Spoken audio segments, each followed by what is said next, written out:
पत्नी ने ना जाने क्या किया था कि पति ने उसे एक के बाद एक कई थप्पड़ जड़ दिए।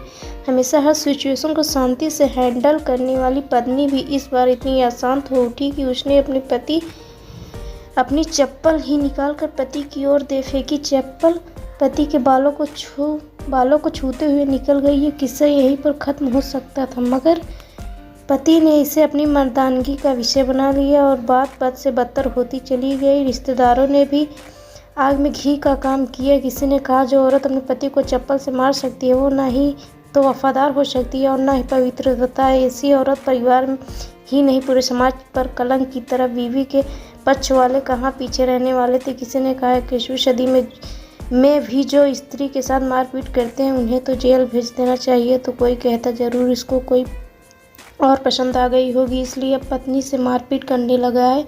एक दूसरे के खिलाफ केस फाइल कर दिए। पति ने चरित्रहीन होने का तो पत्नी ने दहेज और शारीरिक उत्पीड़न का आरोप लगाया। 2 वर्षों से अधिक समय के लिए केस चला था। इन 2 वर्षों के दौरान दोनों पति पत्नी अलग रह रहे थे। इन 2 वर्षों के दौरान दोनों पक्षों के समर्थकों की संख्या कम हो गई थी। पहले जहां दोनों पक्षों में समर्थकों का समूह होता था, अब गिने चुने लोग रह गए थे। पति और पत्नी दोनों की आर्थिक स्थिति भी इस समय के दौरान नीचे गिर चुकी थी।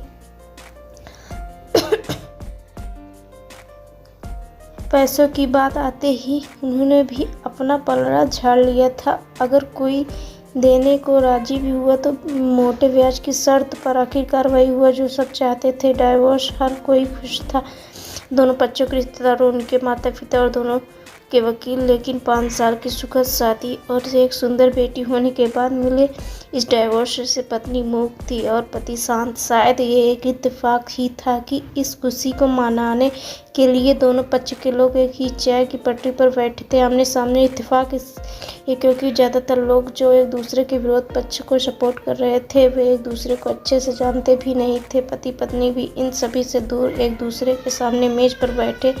पत्नी ने अपने पति से कहा, अब तो खुश होंगे ना, तुम्हारे मन की जो हुई है मुबारक हो, तुम भी तो जीत गई मुझसे, तलाक तो तुम्हें भी मिल गया, कांग्रेचुलेशंस टू यू टू। पति ने कहा, तलाक को तुम जीत के प्रतीक समझते हो? पत्नी ने पूछा।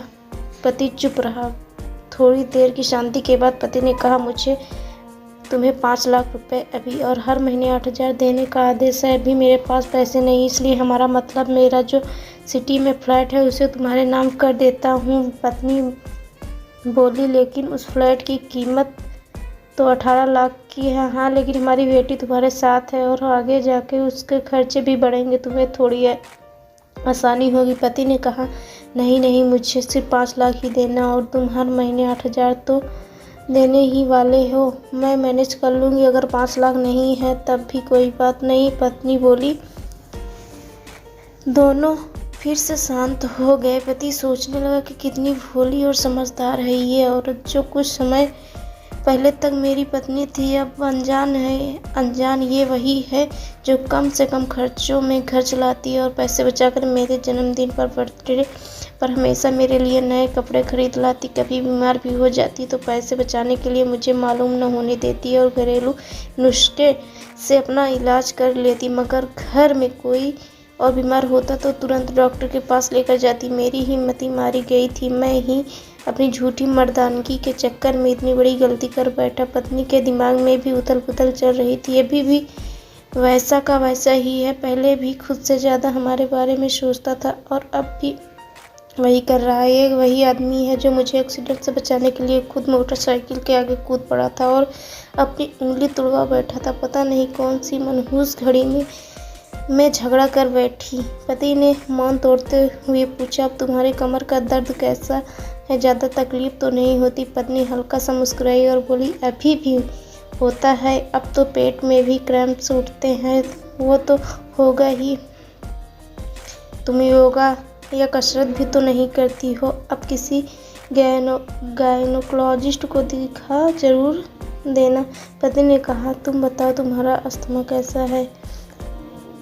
क्या अब भी दौरे पड़ते हैं? पत्नी ने पूछा। हाँ, पड़ते हैं, पहले से ज़्यादा, क्योंकि अक्सर इन्हेलर भूल जाया करता हूँ याद दिलाने के लिए तुम जो नहीं हो। अब पति बोला। पत्नी की आंखों में आंसू आ गए। वो बोली, तुम्हें मेरे चरित्र पर सवाल नहीं उठाने चाहिए थे तो ये परिस्थिति आती ही नहीं। हाँ, मैं जानता हूँ तुम बहुत अच्छी हो। मुझसे गलती हो गई, बहुत बड़ी गलती। मैं लोगों के बहकावे में आ गया था। पति बोला, तुमने भी तो मुझ पर दहेज का इल्ज़ाम लगाया था। वो बोला, गलत था और इस बात का मुझे भी पछतावा हुआ। पत्नी ने कहा।